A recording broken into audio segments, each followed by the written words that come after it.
Esta noche me regocijo en el privilegio de otro cumpleaños, dando la historia de aquello que Jesús ha hecho por mí. Por supuesto, Él ha hecho grandes cosas por usted también, y sin embargo a cada uno nos parece que Dios ha hecho algo más personal y especial por nosotros que por otro. Esta noche elijo como texto Isaías, el capítulo 6 y el pasaje familiar de la Escritura, el versículo 8. Después oí la voz del Señor que decía: ¿a quién enviaré? ¿Y quién irá por nosotros? Entonces respondí yo: heme aquí, envíame a mí.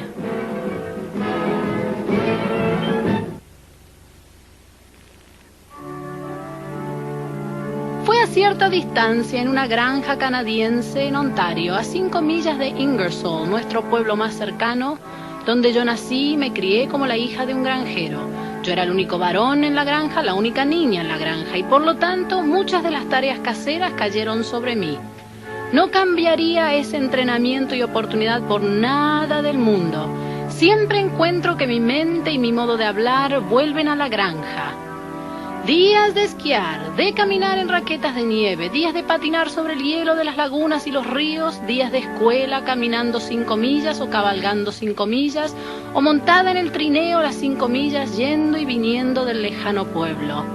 Eso traía buen color a jóvenes mejillas canadienses, y siempre he estado muy agradecida en mi preciosa crianza en casa por un cuerpo sano. Fui criada con cereal de avena, con buen azúcar negra y crema espesa y congelada. Es la manera de criar a cualquier niño, con algo que trabajar en la vida del más allá. Eso creo. Mi vida estaba impregnada con enseñanza en la iglesia. Había un altar familiar en nuestro hogar. Fui criada con un pie en la iglesia metodista y yo diría el otro en el Ejército de Salvación, que era completamente nuevo entonces en nuestra parte del país. Y sin embargo nunca había nacido de nuevo. Extrañamente fue en mi propia iglesia metodista, mientras me preparaba para la reunión del coro, que tomé mi primer paso o 2 en el baile. Sin embargo pensé que estaba haciendo mal, hasta que tuve mi primer baile, y entonces supe que era bueno bailar. De verdad mi gente era anticuada. Si el primer baile que tuve, mi compañero fue un joven ministro presbiteriano, tenía que estar bien. Sin embargo, un día en la escuela me encontré con una barrera inesperada en mi vida hasta entonces tranquila. Nuestro maestro había presentado, como a muchas clases anteriores, la evolución. Creo, hasta donde tengo entendimiento, que esto pasó por encima de las cabezas de muchos alumnos, pero impactó mi mente hasta que un día vine con mi Biblia en una mano y un libro de texto en la otra y le dije: dígame por favor, ¿cuál es verdad? ¿La Biblia o el libro de texto? Ciertamente son totalmente opuestos. El libro de texto dice que sin duda brotamos de origen animal y vinimos de la profundidad del océano, del crecimiento del hongo y demás, la ameba, en tanto que la Biblia declara que fuimos formados por Dios, el gran creador, quien nos dio aliento de vida. ¿Cuál, Señor, es la verdad? Niña, tu Biblia es un clásico, es una joya de la literatura y como tal debiera siempre ser leída y conservada. Pero en cuanto a su autenticidad y su veracidad, no, es mitología, escrita por hombres de antaño. Toma tus libros y encontrarás lo que es correcto. Ahora, niña, no tengo tiempo de continuar con esto por el momento. Señor, me gustaría que lo hiciera, porque esto ha mecido mi pequeño mundo. Siempre se me enseñó que había un Dios, se me enseñó a orar y a creer que esa Biblia es la palabra de Dios. Aquí estoy en un buen colegio canadiense y usted me está enseñando lo opuesto. Dígame si está apurado, ¿cómo puedo estar segura si este libro es correcto y la Biblia incorrecta? Rápidamente escribió los nombres de otros libros que yo podía examinar. Me encontré en la biblioteca leyendo Huxley, Darwin, Paine, Ingersoll. Y luego, con mi cabeza zumbando como una colmena de abejas, fui a casa a mi papá. Y él estaba subiendo del sótano con una gran fuente de leche para desnatar. Y me encontré con él y le dije: papá, ¿cómo sabes que hay un Dios? Dice que se sorprendió tanto por un momento que casi cayó para atrás. Pero subió, se sentó y dijo: ¿qué quieres decir? Lo que tú dices. Toda mi vida dijiste que hay un Dios. Mis padres creen en un Dios. Ahora, ¿cómo sabes? ¿Lo has visto alguna vez? ¿Lo ha visto alguien alguna vez? ¿Ha hecho algo alguna vez para probar su existencia? Pero querida, ¿quién crees hizo el sol, la luna, las estrellas y la tierra? Oh, papá, el libro explica todo eso. El sol, la luna y las estrellas eran todas una masa de lava caliente y comenzaron por el calor, una moción giratoria, y a medida que giraban en una forma líquida, el sol salió volando y las estrellas salieron volando y la tierra salió volando y nosotros salimos volando y aquí estamos. Él dijo, wow, ¿cómo llegó el hombre a la escena, querida? Claro que no entenderías esto, papá. Esto es algo nuevo que tienen desde tus días. Recién lo descubrieron. Pero siglo tras siglo, otro 1.000.000 de años y otros 5 millones de años. Oh, papi, estos evolucionistas son simplemente las personas más generosas que has visto. Ellas te darían 20 millones de años más sin parpadear cuando quieras. Y a medida que pasaron los millones de años, los reptiles salieron a la costa y pusieron una fábrica de plumas y convirtieron en pájaros. Y las bestias del campo pusieron una fábrica de pelos y todos se convirtieron en diferentes especies. Bueno, él dijo, eso es maravilloso, pensar en eso, porque ahora no hay tal cosa como la transmutación de especies, es imposible. No puedes cruzar a cualquier animal y lograr que vivan. Bueno, papi, ¿qué de nuestra mula? Y él dijo, ahí lo tienes. Puedes cruzar al caballo con el pequeño y humilde burro y producir la mula, pero la mula no puede producir su especie. Estás contra una pared de piedra. Yo no creo para nada en ese libro texto, yo creo en la Biblia. Pero mi corazón estaba tan confundido. Alrededor de este tiempo habían muchas otras cosas alegres para hacer y pensé, oh, pondré todo esto de lado. Pero mis padres estaban ansiosos por mí. Ellos dijeron, ahora deberías ir a diferentes iglesias. Ahora te vamos a llevar primero a una y luego a otra. Y me llevaron a la iglesia presbiteriana, a la iglesia metodista, a la bautista, al Ejército de Salvación. Y me acuerdo que una noche se estaba llevando a cabo un avivamiento y yo tenía un compromiso de estar en el carnaval de patines de gala esa noche, pero ellos insistieron que estuviera en el avivamiento cierta hora para ir a casa. La hija del evangelista se acercó y dijo, querida, ¿eres cristiana? Yo le dije, no, voy a la secundaria. Ella dijo, ¿qué tiene que ver eso? Yo dije, ¿no lees la evolución? ¿Cómo puedes creer que nuestro mismo país pueda enseñar la Biblia y enseñar la teoría de evolución? Eso desacredita nuestra fe en Dios. Pero dijo ella, pobre niña, quédate aquí hasta que traiga a mi mamá a hablar contigo. Trajo a su madre. Ah, era una mujer de cara dulce y me habló más o menos por un momento y dijo, pobre niña, espera aquí hasta que traiga a mi marido. Y trajo al predicador. Y él era muy agradable también y muy lógico y muy calculado en sus deliberaciones y medidas y resúmenes y finalmente me tenía contra una pared. Y lo único que podía decir era, bueno, reverendo, eso puede ser cierto. Pero si la Biblia es cierta, ¿por qué los pagadores de impuestos dan buen dinero para que se les enseñe todos los días a nuestros niños que Dios no creó la tierra y todo lo que en ella hay? Él dijo, no lo sé. Me fui a casa esa noche, sabía que había herido profundamente y ofendido a la fe que había sido puesta en mí. No me gustaba herir a la gente, subí a mi cuarto, me puse de rodillas. Era una noche fría y nevada de invierno. El manto de nieve estaba en todas partes de las colinas canadienses y abrí mi ventana y miré hacia afuera y casi podía tocar los manzanos que estaban cubiertos de hielo. Y levanté mis manos y comencé a decir, sin saber lo que iba a decir, oh Dios, si hay un Dios, revélate a mí. Oh, cuán a menudo se ha orado esa oración y yo creo que Dios siempre la contesta. A mí me contestó en pocas horas. Escuché a algunos jóvenes de la secundaria hablando de una reunión de avivamiento que estaba conduciendo el reverendo Robert Semple, que tenía el Espíritu Santo, y la gente allí estaba aplaudiendo y gritando amén y aleluya. Dijeron, deberías ir, y es muy divertido. Así que tenían un poco de tiempo y le dije a mi padre, entremos a la misión. Y al entrar, Robert Semple estaba predicando. ¡Cómo predicaba ese hombre! Hechos 2:38. Las palabras penetraban como una espada. Arrepentíos y bautícese cada uno de vosotros en el nombre de Jesucristo para perdón de los pecados y recibiréis el don del Espíritu Santo. Porque para vosotros es la promesa y para vuestros hijos y para todos los que están lejos, para cuantos el Señor nuestro Dios llamare. Claro, escuchando predicar a ese hombre, uno creería que hay diferencia entre cristiano y pecador. Yo nunca había sabido tal cosa. Él simplemente trazó una línea clara. Y debes nacer de nuevo. Y de repente, ese hombre comenzó a hablar en otra lengua como el Espíritu le daba que hablase, y yo nunca había oído cosa semejante, y mis ojos se abrieron.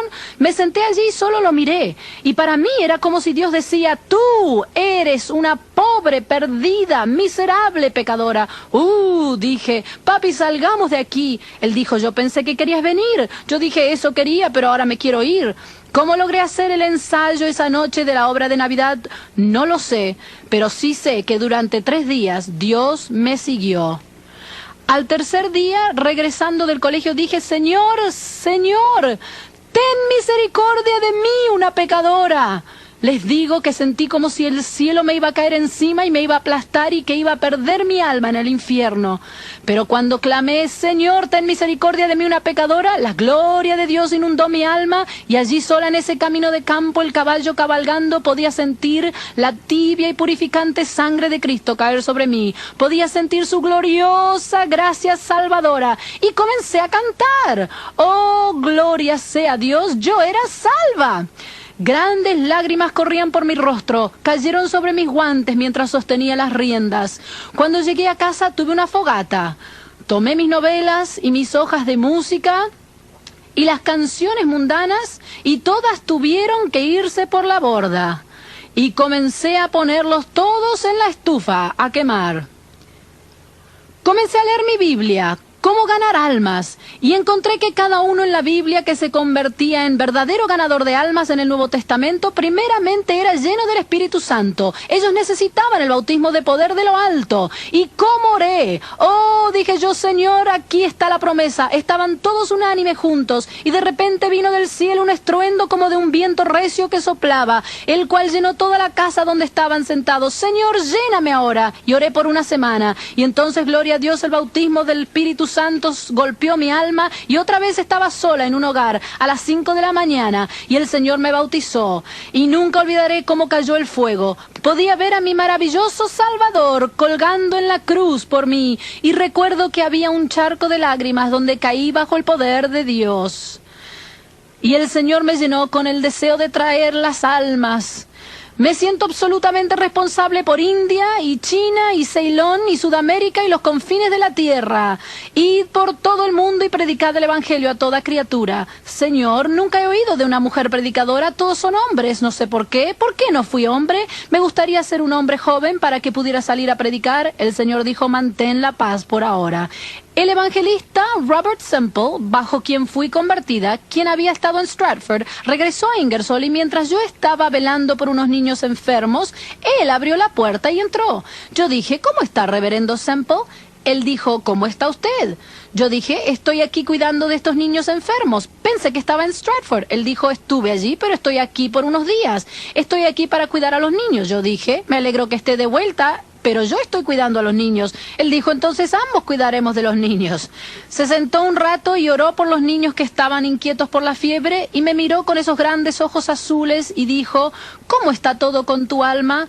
Yo dije, he estado recibiendo esas cartas que mandó a todos los convertidos, he estado leyendo todas las citas bíblicas que nos dio, y he sido bautizada con el Espíritu Santo, y hermano, puedo ver el mar de pecadores que pasan como un gran río negro sin Dios.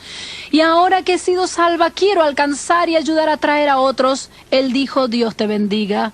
Y levantó mi geografía escolar que estaba allí y dijo, veo que hay un mapa de China. ¿Sabes que voy a ir como misionero a la China? Dije yo, es cierto, no es maravilloso. Desearía ir yo como misionera a la China o a algún lado para el Señor. Tengo tal ardor en mi alma para ganar almas y no sé dónde empezar. Él dijo, ¿en realidad te gustaría ir?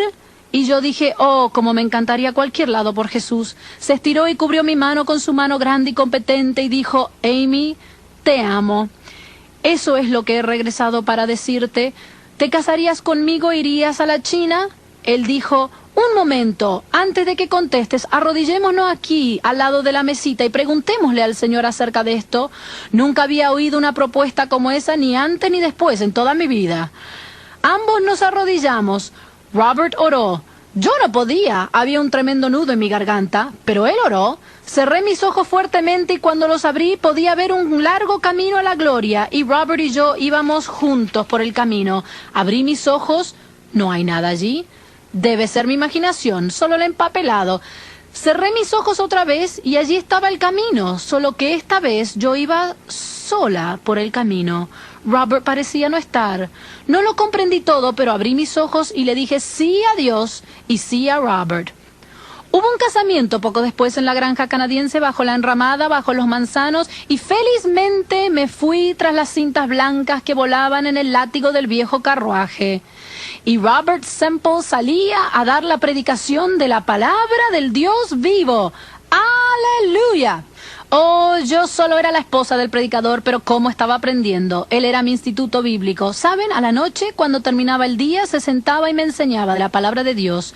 Yo lo había leído antes, pero ahora con el Espíritu Santo era nuevo. Predicó en Chicago, predicó en Canadá, predicó en las reservas indias y vuelta en Chicago. Y entonces dijo, ahora querida, siento que debemos ir a la China. Comenzamos a despedirnos en las diferentes iglesias. Adiós a todos, adiós. Partimos para la China, desembarcando primero en Hong Kong y luego yendo al interior. Fue mientras estuvimos en la isla de Macao predicando el evangelio que Robert se puso tan violentamente enfermo. Finalmente fue llevado de vuelta a Hong Kong y yo fui llevada de vuelta destruida por malaria. Y a la cima de la colina, al Hospital Matilda, donde los misioneros no se les permite nunca, creo yo, pagar un centavo por su cuidado. Dios bendiga a quien haya sido Matilda, quien inspiró ese asilo de descanso, limpieza, buena comida, ninguna preocupación por un momento, ni del incremento y el descenso de esa fiebre malaria. ¿La han visto alguna vez en su forma verdadera? La clase tropical es como si hubiera un hormigueo en todo el edificio. Y luego el día en que vinieron y me dijeron, hermana, puede tomar el té con su esposo esta noche. Oh, dije yo, son tan buenas conmigo. Ni siquiera ni es día de visita. No sabía por qué eran tan buenas hasta que Robert, mirando hacia arriba, sus ojos parecían mucho más grandes y mucho más azules. Su Biblia estaba abierta y dijo, cariño, ¿qué harías si algo me ocurriera? Robert, no hables así. Nada podría ocurrirte, querido. Estamos llamados a la obra. Su rostro estuvo convulsionado por un momento. La enfermera dijo, querida, tendrás que irte ahora, lo estás cansando. Oh, dije, lo siento tanto, no quise hacerlo. Me senté al pie de su cama y dije, buenas noches, querido. De repente el rostro de Robert estaba calmo como un lago después de una tormenta. Sonrió y dijo, buenas noches, querida, te veré en la mañana. Esas fueron las últimas palabras que me dijo. Pero habrá una mañana, ¿no es cierto? A la mitad de la noche, como a las 2, vinieron a llamarme. Por alguna razón, mis rodillas no me sostenían. Parecieron convertirse en goma de repente. Cuando llegué a su sala, me paré al lado de su cama y vi que estaba inconsciente. Y sin embargo, estaba sonriendo. Y de alguna manera me caí. Pero agarré su mano al caer y dije, Robert, no podrías dejarme aquí. No ahora. Y de repente dijeron, ya se fue. Sabía que iba a gritar, pero antes de que pudiera, el Señor vino sobre mi alma y puso sus brazos de consuelo a mi alrededor y encontré que mi boca pronunciaba, el Señor da y el Señor quita, bendito sea el nombre del Señor. Un mes después de que él muriera, nació mi pequeño bebé. Y la tomé en mis brazos y fui, cuando ella tenía 6 semanas, al Valle de la Alegría a visitar la tumba donde descansaba el cuerpo de Robert. Y nunca había visto en realidad morir a alguien y no sabía qué hacer. No tenía dinero y había estado orando por eso, y justo el día después de que Robert había muerto, había llegado una carta de Chicago. Una mujer decía, querida, ¿qué es lo que te pasa? El Señor me despertó a mitad de la noche y tuve que levantarme y enviarte esto. Más o menos $60 o $70. Ni siquiera puedo esperar a la mañana para una orden postal. El Señor lo guardará. Oh, hubo suficiente para comprar un ataúd. Y me arrodillé junto a esa pequeña tumba y dije, Robert, ¿puedes oírme? Claro que no puedes. Estás allí arriba en algún lugar. Robert, no tengo a quién más preguntar. ¿Quieres que me quede aquí en China y trate de ser una misionera con un bebé o quieres que vuelva a América? Por supuesto, él no podía contestar. No había nada más que el revoloteo del viento entre las magnolias y el zumbido de las alas de un pájaro y luego el llanto del pequeño bebé. Y dije, bueno, esa es mi respuesta. Así que la levanté y volví hacia el portón. Me subí al barco y volví rumbo a América. Y en la primera noche, ¡qué tormenta se levantó! Y yo pensé que el océano era tan grande y ancho y yo era tan pequeña y estaba tan sola. Se apilaban contra las ventanillas. Dije, ¡oh Dios! Mi vida es como esto. Es un gran océano. Tú me has salvado, me has llamado a la obra, pero ahora todo es tan confuso y no sé dónde ir o qué hacer. Y entonces oí la campana en la cubierta del capitán que decía, ¡ding dong! Y luego la voz del vigía que decía, ¡todo! todo bien. Y luego bien arriba desde el mástil principal, todo bien. Y allá en la popa, todo bien. Y dije, sí Señor, Jesús Salvador, sé mi piloto. Y tomé lo que había aprendido de Robert y reuní a los niños del barco a mi alrededor y todos los días teníamos escuela dominical. Y me asombré de ver que los grandes del barco también estaban allí. Y pronto casi todos los días tenía casi toda la lista de pasajeros. Cuando me bajé del barco, alguien se acercó y me dio un sobre y tenía bastante dinero. Y el contador de navío dijo, hermana, algunos de los pasajeros me pidieron que le diera esto. La ayudará en su camino. Oh, gracias a Dios. Amigos, no me digan que no hay un Dios. Y luego pasaron los meses y traté por un tiempo de salir de la obra. Dije, querido Señor, es imposible. No podré continuar con la obra cristiana. Parecía que no podía hacerlo. Dije, me casaré, me asentaré, tendré un hogar para mi pequeña. Y luego llegó a mi corazón la gloria y el gozo de mi precioso hijo. Y entonces dije, ahora sé seguramente que nunca podré predicar. Pero cada día y cada noche Jesús hablaba a mi alma. Ahora irás, predica, predica, predica la palabra de Dios. Yo dije, Señor, no puedo ir. Y luego me enfermé y estaba casi quebrantada. Y eso lo decidió. Finalmente le dije sí a Dios. Pero no hasta que me habían sacado de la mesa de operaciones para morir. Finalmente, cuando estaba en mi lecho de muerte, dije, sí, Señor, yo iré. Tomé mis valijas, mis bebés y salí de noche, tomé un taxi, fui a la estación y salí a predicar la palabra de Dios. Y entonces fui invitada a este pueblo y a aquel pueblo a predicar la palabra de Dios. Prediqué afuera debajo de los árboles, prediqué en la piazza, prediqué en las esquinas. Me gustaría que hubieran visto una de nuestras reuniones donde predicamos la palabra de Dios. Y prediqué desde Canadá hasta Key West en Florida, en invierno y en verano, en carpas al aire libre o en edificios, a medida que el Señor abrió el camino. Comenzó a pregonarse la palabra de Dios. Y las muchedumbres vinieron y las multitudes dieron sus corazones a Jesucristo. Y los enfermos eran sanados. Y, oh, yo estaba tan feliz. Bendito sea el Señor. Y entonces vino palabra de Dios de lanzarme a las profundidades.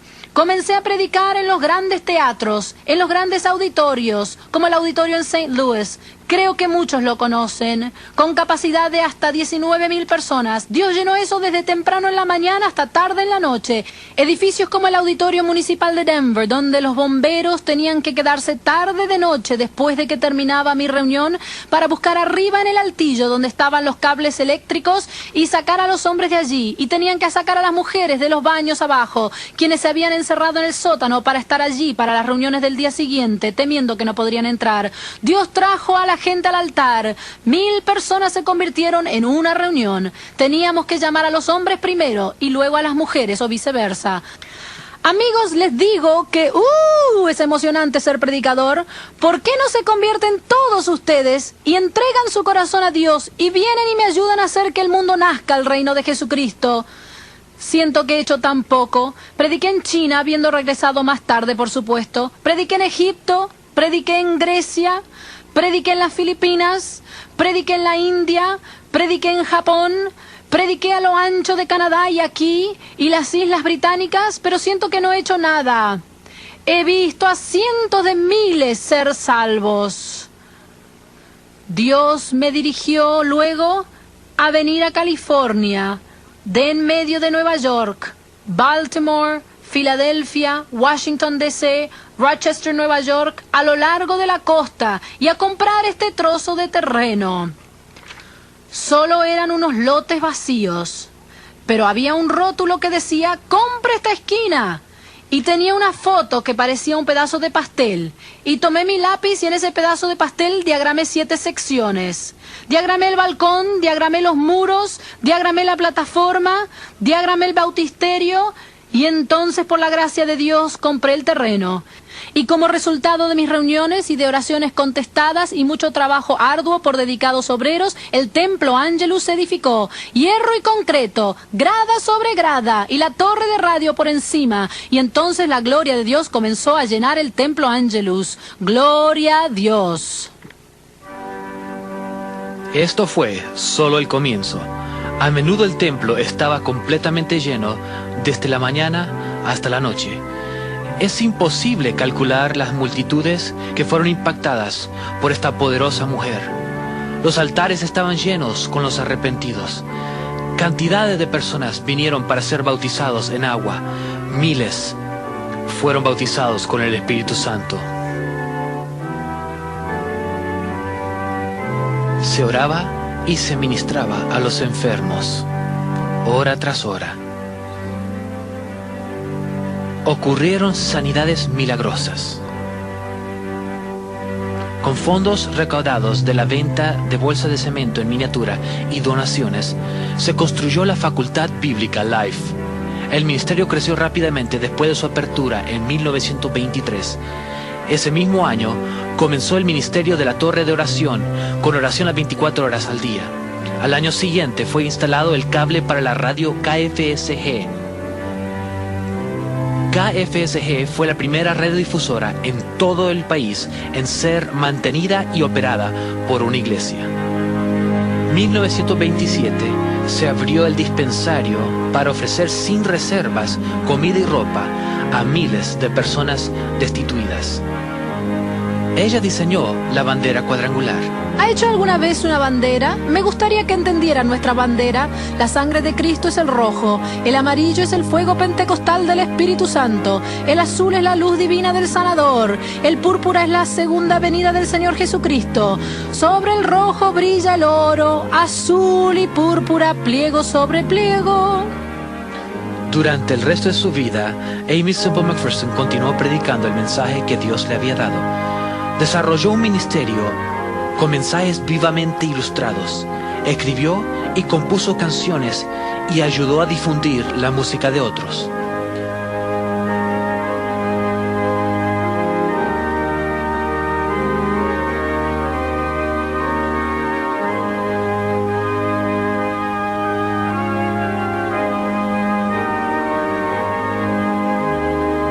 También escribió óperas sagradas tales como El Camino Carmesí y Las Campanas de Belé.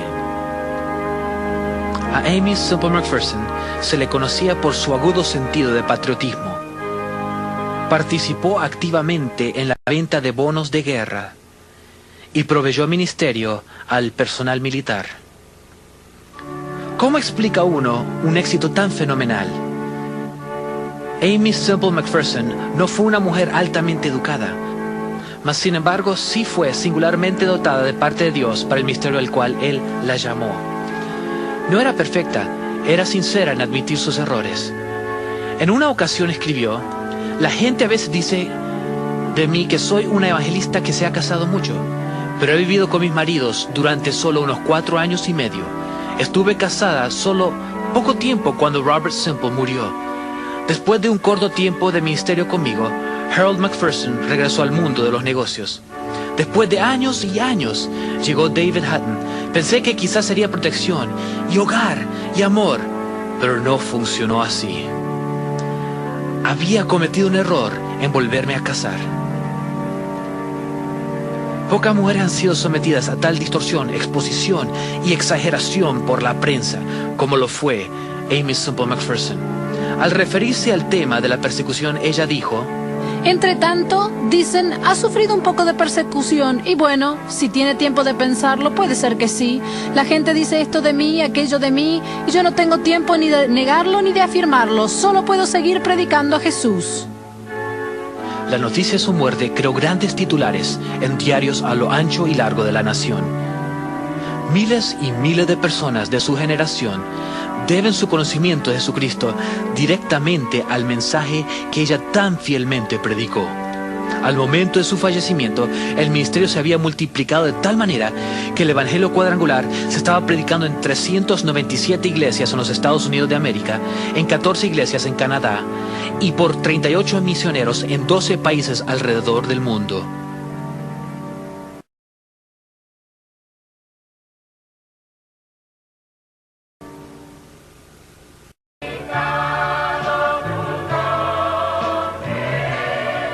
Al mirar hacia atrás, a los años de su vida dedicada, tenemos la certeza de que el mensaje que Dios le dio fue verdaderamente un evangelio perfecto, un evangelio completo para el cuerpo, para el alma, para el espíritu y para la eternidad.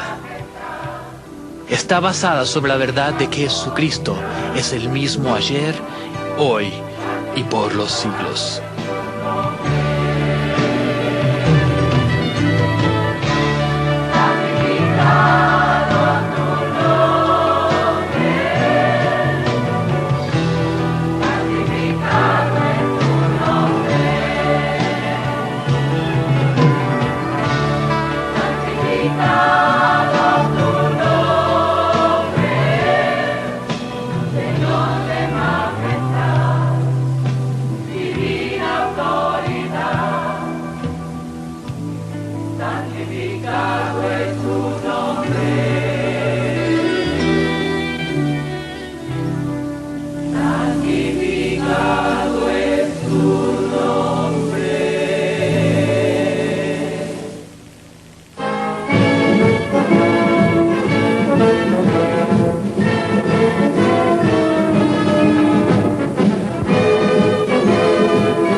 cuadrangular, el cuadrangular, el evangelio de poder.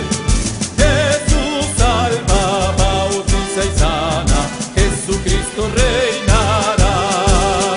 Es el cuadrangular, el cuadrangular.